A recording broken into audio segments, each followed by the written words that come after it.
Today, I'll be telling you whether Yao Guang and the triple rerun banner are worth pulling for or not.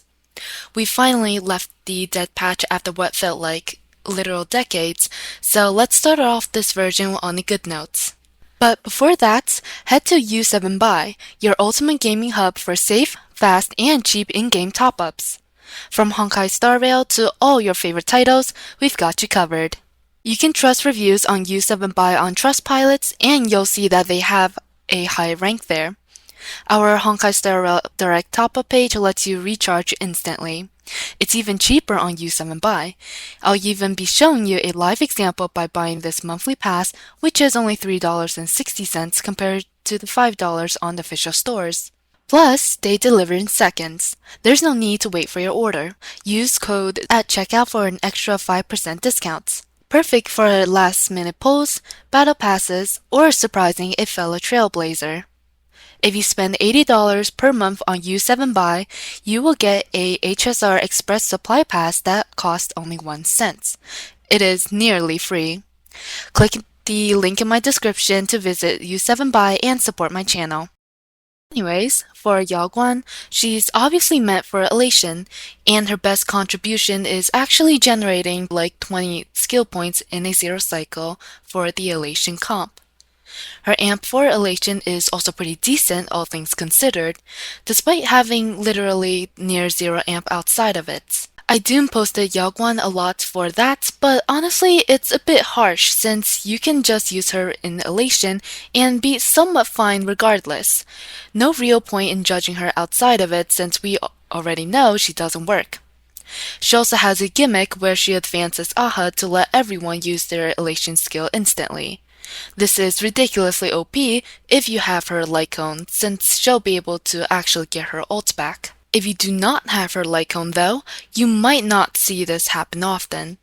That's basically her whole kit in a nutshell. She's the best support for elation in the game by a country mile. Whether that's because there's a lack of option or because her kit is good, I'll leave that up to your imagination. This is the easiest pull or skip decision in the game, honestly. If you're playing elation, pull her. If you aren't, stay far, far away. She's extremely unviable outside of elation. You're literally better off playing anyone else. Don't get fooled by her Robin-like sub-DPS capabilities. She had some synergy with Archer before, but even that got axed off already. So yeah, very easy decision to make. It makes me wonder if Hoyoverse will just start printing niche supports from now on instead of generalists like Tribi. More revenue for HSR, right? For miscellaneous reasons to pull her, I don't think there's any. Her design is average, like a female Finan. It's kinda strange that she's based off a male peacock, making quite a few people think she's actually trans or something. There's no gacha locked achievements tied to her either. I don't think there'll be many gacha locked achievements going forward since Hoyoverse unlocked the majority of them recently via currency wars. Now, as for reruns, Evernight is 100% still worth it, even more so than Yao Guang, I'd say. She's the best low-coster at E2, and you can segue into building Mono Rem, which is still by far the most broken comp with vertical investments. The gap between Mono Rem and any other comp right now is insurmountable. They can still zero AV every plight that doesn't siphon 100% of team energy. Any other mechanics like Sparsy Boss or Pom Pom Boss are literally irrelevant to them. Even 50% damage reduction with hundreds of million of HP can't do shit to them. Let's not go that far. Just at around 12 cost, they can already clear plight relatively easily, while no other team can come close, and at 14 to 16 cost, it becomes a guaranteed zero cycle on plights, meaning at full E2S1, this team will last for years to come, literally. This team is perfect in every way imaginable. The strongest low-cost segue into the strongest high-cost. So yeah, Evernight will always be worth pulling for. As for DOT, Hysolins is really solid pick for a second or third team, and you're getting a Kafka for free.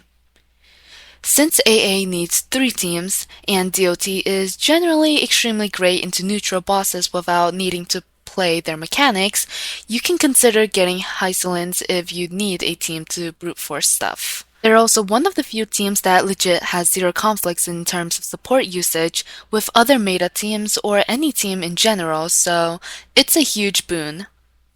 That's why if you're building a DOT team, I recommend pulling Black Swan too, who is also on banner.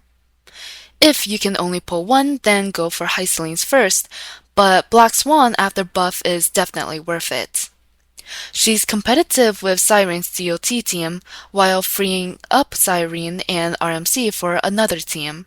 If you run Siren with DOT, you're almost guaranteed to have support conflicts, so as I alluded to before, Black Swan solves that issue. Don't pull Swan's Light Cone though, it's dog shit and Jiaoqiu's Light Cone is better.